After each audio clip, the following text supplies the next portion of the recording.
Well, 2017 was a deadly year for the North Carolina prison system, with 5 employees killed in brutal attacks. As new details continue to be released, those attacks still haunt the family members and co-workers of the fallen. Now, I've been investigating what changes are being made to keep employees safe, but we start by taking a look back with family and former prison employees speaking out. Megan was an outgoing person, very funny, very smart. We really thought she would go into stand-up comedy. Wendy Callahan's daughter, Megan, became a correctional officer in 2012 and an acting sergeant in 2016. No, she wasn't scared. She was a tough little cookie.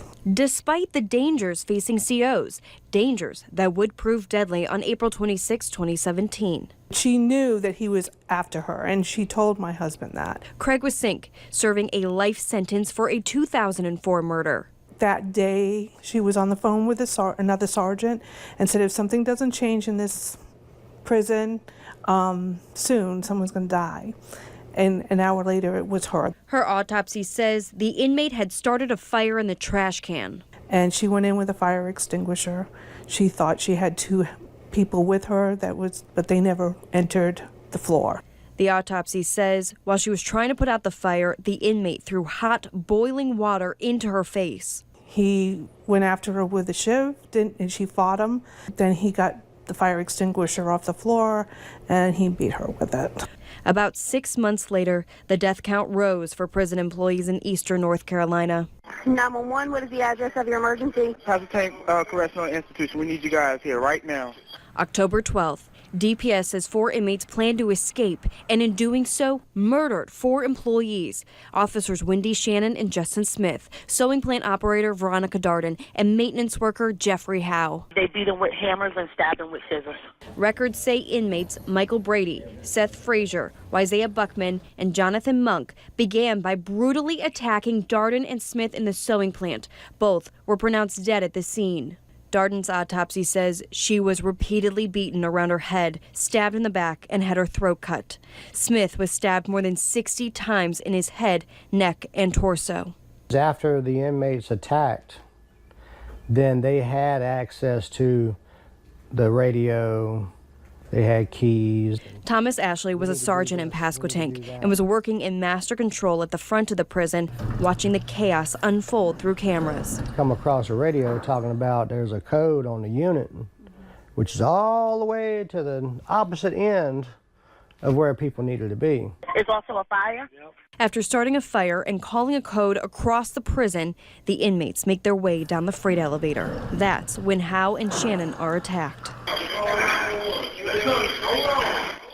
They were taken to the hospital, but their conditions never improved. Shannon died on October 30th, and Howe died 3 days after. We got inmates trying to jump over the fence. Inmates running down, and it's like anything that they come in contact with, they were getting punched, they were getting whatever. But if they start coming in here, I'm going to have to fight. I got me a hammer, I'm ready. They were hitting the fence, climbing just as hard as they could. 2 of the inmates were able to get over one fence, but they eventually surrendered. 8 other employees and 4 inmates were injured during the deadly attempted escape. Dave, not only that, I've been combing through a number of reports from the recently released autopsies to staffing numbers across the state and even the 78-page report from the National Institute of Corrections, which lists glaring problems that aided in the deadly series of events at Pasquotank. And what I've found is that there are a number of changes the state is working to make, but many believe there is still not enough being done to protect those who guard our state's criminals. I miss her. This cemetery is now where Wendy Callahan can visit her daughter. I can't protect Megan anymore, but I can try to protect other people. Wendy has become an outspoken voice since Sergeant Megan Callahan was killed in April of last year. Inmate Craig Wasink is accused of beating her daughter to death with a fire extinguisher, but she also blames the Department of Public Safety. Megan may have been attacked that day, but if she had staff, she might not be dead. Just 6 months later, at Pasquotank Correctional Institution, 4 employees were also brutally beaten to death. Authorities say by 4 inmates that were attempting to escape. They beat him with hammers and stabbed him with scissors. It's a day Thomas Ashley will never forget. There should never be a loss of life at a job site, period. The sergeant at Pasquotank took a pay cut recently to leave his job of nearly 12 years. There's still incidences where officers are getting punched, stabbed. Since that October attack, DPS says 38 employees have been assaulted so bad they lost work time, 8 of which were at Pasquotank. A report by the National Institute of Correction says Pasquotank was operating with 1 in every 4 positions not filled during the time of the attack.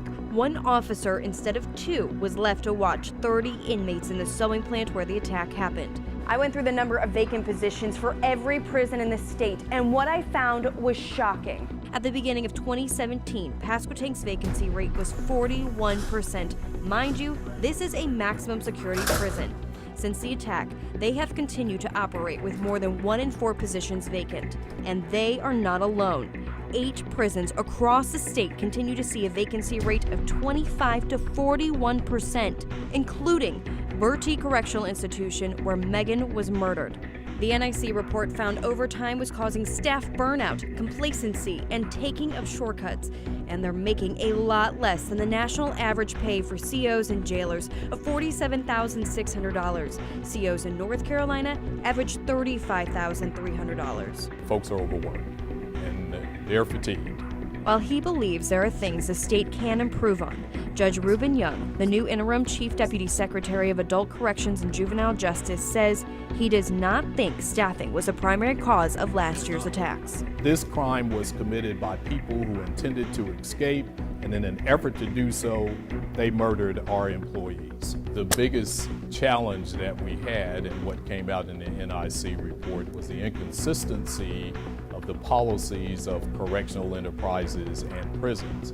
And quite frankly, we've addressed that issue. While those accused in the deadly attack had been convicted of murder or other violent crimes, they were all allowed unsupervised access to dangerous tools, a policy that has since changed. If they are felons that have been convicted of violent crimes, they don't work in correction enterprises. They've been reclassified.